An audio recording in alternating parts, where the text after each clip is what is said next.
Hi guys, good evening to everyone. Now is October 23, 2024 and Wednesday. As you can see guys, bagong linis ang koi fish pond ko guys. Tingnan nyo guys, Oh. Oh. Oh.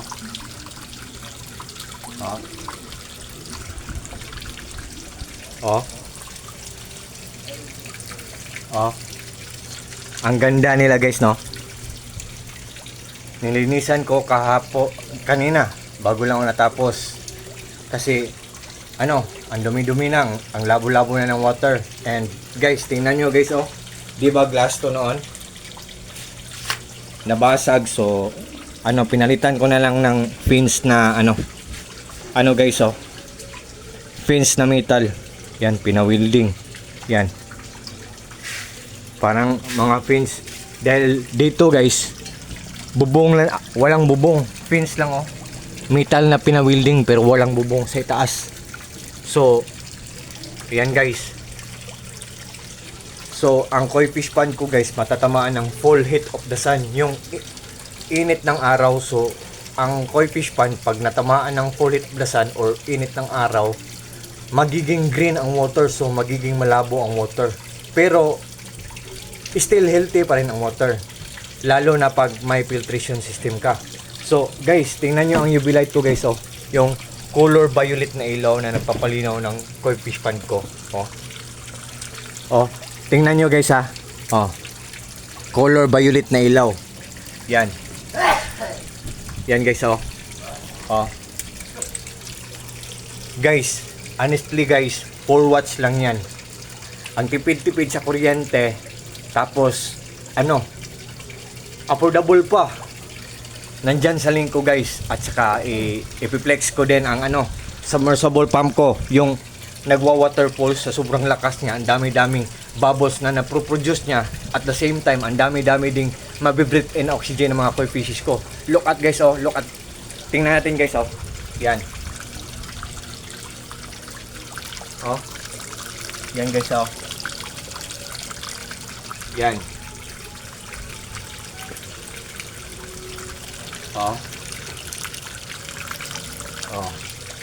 Diba guys, ang lakas-lakas ng nagwa-waterfalls yung water pump ko.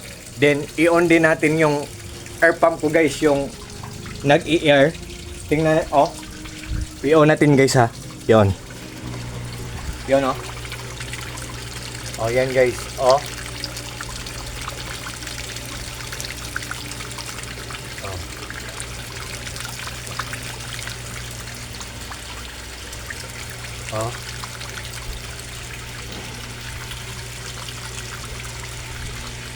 Diba guys, ang lakas-lakas din. Honestly, 18 watts lang siya. Ang ganda ng quality, ang tipid-tipid pa, at saka at ang mura-mura pa. So 18 watts lang siya.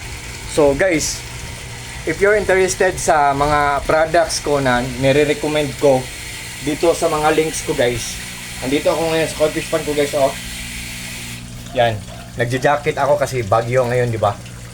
So ingat tayong lahat kasi may bagyo. Walang ang klase ang son at daughter ko kasi may bagyo.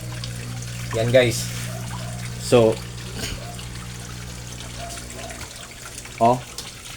guys, di ba makikita naman natin, as you can see guys, di ba? Ang ganda ng mga koi fishes.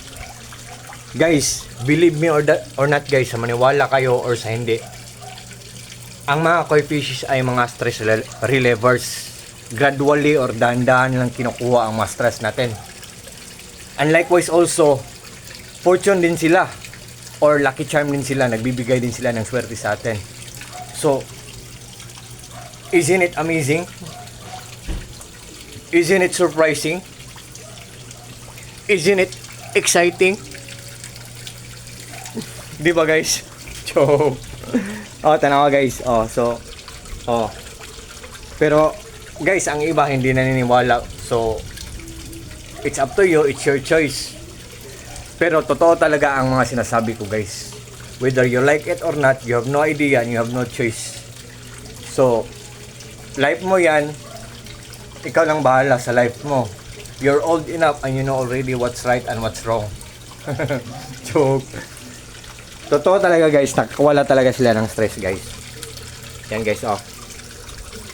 And guys, all I can say guys, pag nag-invest kayong bumili sa mga products na nire-recommend ko sa mga links ko, for sure guys, hindi kayo maghihinayang kasi walang masasayang. Kasi good talaga ang quality, matipid pa sa kuryente, durable pa, matagal masira kasi matibay ang pagkagawa. So durable pa, and likewise also affordable pa. So good pa sa bulsa natin kasi affordable pa, good pa sa bulsa natin.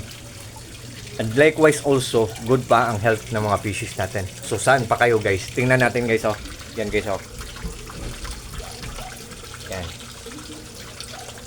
And by the way guys, this is my place. Simple, small but terrible. At I hope guys na susuportahan nyo ako sa mga short videos ko guys. Lalo na sa mga friends ko, sa lahat ng mga followers ko.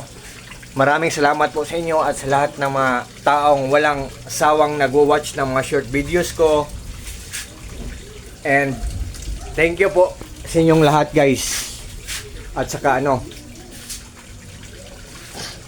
maraming salamat po talaga sa inyong lahat.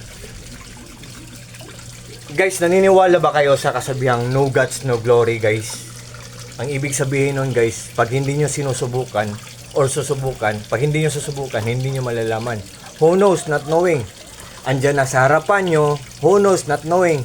Totoo ang mga sinasabi ko pero binabaliwala nyo. So, sayang talaga guys. So, I think for this time guys, hanggang dito muna lang tayo guys kasi medyo mahaba ng video ko.